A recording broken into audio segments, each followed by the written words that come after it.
শহরে বিভিন্ন প্রান্তে বেআইনি নির্মাণ ও সরকারি জমি দখলের বিরুদ্ধে সক্রিয় হল শিলিগুড়ি জলপাইগুড়ি ডেভেলপমেন্ট অথরিটি বা SZA। কাওয়াখালী সংলগ্ন এলাকায় বড়সড় অভিযানের নামে SZA সরকারি জমির ওপর গড়ে ওঠা প্রায় 15টি দোকান ও বাড়িঘর ঘুরিয়ে দেওয়া হয় জেসিবি দিয়ে। SZA সূত্রে জানা গেছে, দীর্ঘদিন ধরে এই এলাকায় সরকারি জমি দখল করে বেআইনি নির্মাণ চলছিল।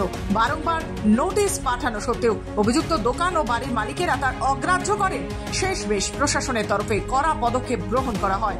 পরিস্থিতি নিয়ন্ত্রণে রাখতে ঘটনাস্থলে শিলিগুড়ি মেট্রোপলিটন পুলিশের বিশাল পুলিশ বাহিনী মোতায়েন করা হয়েছে। যা কেস করা দরকার না, তোমাদের 52 জনকে আপনাদের জমি ফেরত দেওয়া হবে।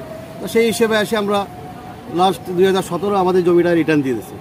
এই 52 জনের মধ্যে 4 জন এলএ কম্পিটিশন পাবে, যাদের বাড়িঘর ছিল।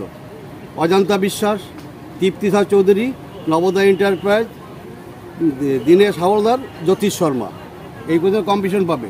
তখন 2017 যখন আমাদের জমিটা রিটার্ন দেয়, তখন অ্যাডভোকেট জেনারেল ছিল বিমল চ্যাটার্জি। তো উনি আমাকে ডাকলেন, গৌতম দেবকে ডাকলেন, ডাকে বললো যে তোদের জায়গাটা রিটার্ন দেওয়া হবে। আমি বলছি রিটার্ন দেওয়া হবে, ঠিক আছে রিটার্ন দেওয়া বলে, যে জায়গায় আছে সেই জায়গায় দেওয়া হবে না অন্য জায়গায় দেওয়া হবে।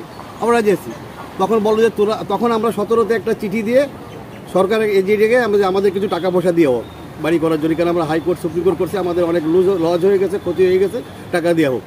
তখন এরা চিঠি দিয়ে অ্যাডভোকেট জেনারেলকে বললো, অ্যাডভোকেট জেনারেল বললো ওরা কোনো টাকা দেবে না, তোদের টাকা দেবে না, আর যেখানে আছে জায়গা সেখানেও দেবে না, অন্য জায়গায় দেবে। আমরা রাজি হয়ে গেলাম।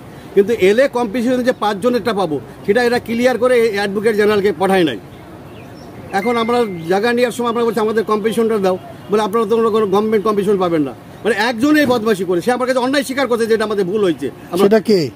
সেটা এখানে আছে যে ওদিকে যার ট্রান্সফার একজন রায়বাবু বলে একজন আছেন, উনি করেছে এটা।